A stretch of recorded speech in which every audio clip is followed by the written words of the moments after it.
sexual assault and murder of a medical student earlier this month. But the horrific Kolkata rape and murder of a junior doctor was found dead inside a government-run medical college and hospital's seminar hall in Kolkata.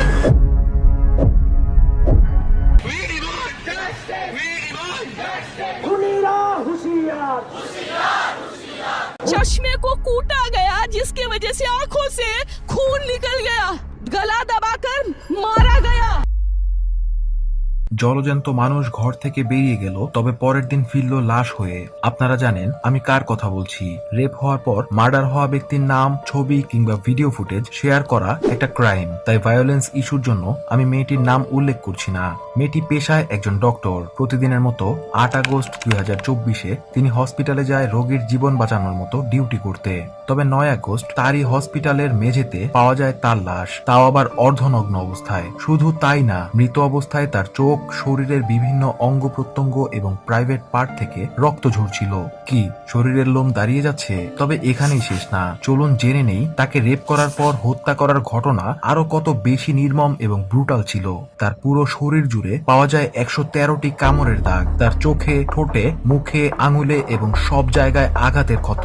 তার গোড়ালি fracture, এমনকি তার শরীরে পাওয়া যায় 150 গ্রাম সিমেন, অর্থাৎ mail sperm বা শুক্রাণু। একজন সক্ষম পুরুষের সিমেন গড়ে 5 থেকে 7 গ্রাম হয়। তাহলে একবার ভাবুন তো ঠিক কতজন মিলে তাকে ধর্ষণ করেছে। টানা 36 ঘন্টা ডিউটি এবং নাইট শিফটের পরে সে আরজিকর মেডিকেল হসপিটালের সেমিনার রুমে যায় বিশ্রামের জন্য।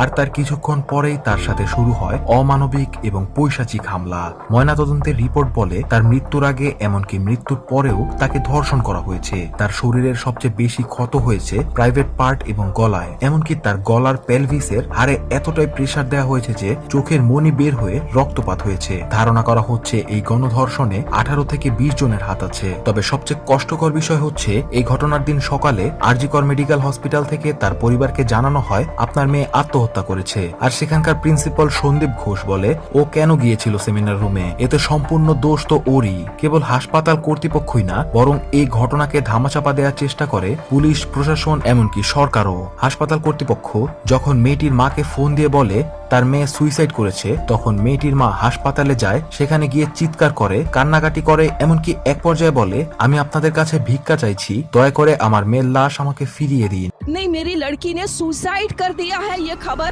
आई है। हाथ जोड़ती रही माँ बाप, हाथ जोड़ते रहे, हमें एक बार दिखाओ, हमारी बच्ची का मुंह एक बार दिखाओ। हमको नहीं दिखाया गया।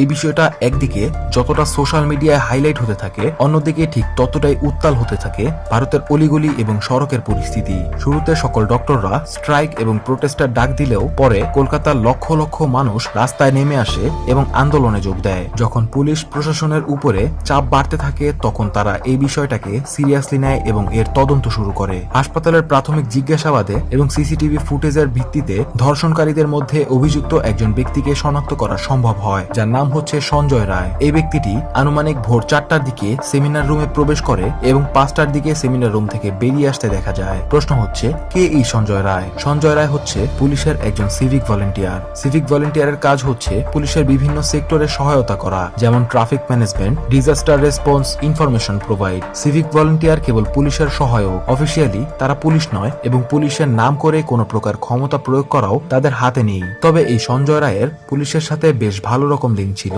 আর তাই সে আরজিকর হাসপাতালের সম্পূর্ণ অ্যাক্সেস পায়। এমনকি হাসপাতালের রোগী ভর্তি করিয়ে চাঁদা আদায় এছাড়াও বিভিন্ন দালালির সাথে তিনি যুক্ত ছিলেন। তার ফোন চেক করে বেশ কিছু পর্নোগ্রাফিক ম্যাটেরিয়াল পাওয়া যায়। তাছাড়া তার বিরুদ্ধে একজন নারী নির্যাতনকারী হিসাবেও অভিযোগ পাওয়া গেছে। এমনকি তিনি 4 বার বিয়ে করেন, তবে প্রতিবারই বিয়ে ভেঙে যায় নির্যাতনের কারণে। তার বিরুদ্ধে এক অভিযোগনামায় বলা হয় he had a history of physical abusing his wife's. একবার ভাবুন এরকম সাইকোপ্যাথ মানুষ কিনা জড়িত আইন বিভাগের সাথে। এই ঘটনায় মমতা ব্যানার্জি পুলিশকে আলটিমেটাম দেয় যে রবিবারের মধ্যে এই কেস সলভ না করতে পারলে সিবিআই কে হ্যান্ড ওভার করা হবে। তবে হাইকোর্ট রবিবার পর্যন্ত সময়কে প্রত্যাখ্যান করে এই কেসের ভার সিবিআই কে দিয়ে দেয়। ভাবুন একবার, যে ব্যক্তি রাতে রেপ করে এসে পুলিশের ব্যারাকে ঘুমায়, পুলিশের সাথে তার ঘনিষ্ঠতা কতখানি। সুতরাং পুলিশের নাগালে এই কেস থাকলেও পুলিশ অবশ্যই সঞ্জয় রায়কে বাঁচানোর চেষ্টায় এভিডেন্স রিমুভ করে দিত। যদিও এই কেসের অভিযুক্ত একজন ব্যক্তি ধরা পড়েছে, তবে এই কেস সলভ হয়ে যায়নি, কেননা আমজনতা ভালোভাবে জানে এই রেপ এবং মার্ডারে একজন দুইজন নয় বরং অনেকেই সামিল ছিল।